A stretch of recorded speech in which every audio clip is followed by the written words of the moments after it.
First, we'll open the trunk. We will use a clip remover tool like this to take out 2 clips on the corner of the taillight. Right where we took out 2 clips, on top there's a third clip that's also supposed to be taken out. With the third clip taken out, now what we will do is we will slide this cover all the way down, and notice behind there are some plugs for the bulbs that are supposed to be taken out. We grab the top plug and then turn it counterclockwise. Then we pull the plug outwards. There we got the plug along with the bulb taken out. Now to take out the bulb, all we have to do is just grab the bulb and then pull it outwards. Just like that. In my case, the bulb is good, so I'll be installing it back. But in your case, if you have a new bulb and you want to install it back, it does not matter if it's this way or the other way. Both ways are perfectly fine. We'll just go ahead and punch it inside the plug up until to the point until we hear a clicking sound.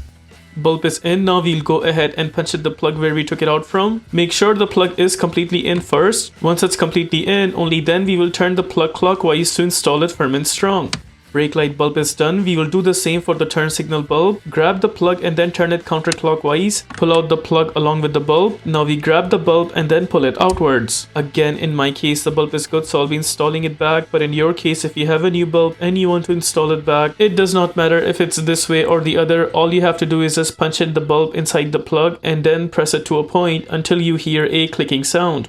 Then we'll go ahead and punch in the plug where we took it out from. Again, make sure it's completely in first. Once the plug is completely in, only then we will turn it clockwise to install it firm and strong. There it is. Now we will go ahead and put back the cover, making sure the edges of the cover are also aligned properly. We punch in the top clip first. Then we will go ahead and punch in the remaining clips on the corner. With that, we are done with the replacement of both taillight bulbs. If this video helps you in any way, please consider liking this video and subscribing to our channel. Here is the tool that we used for this takeout.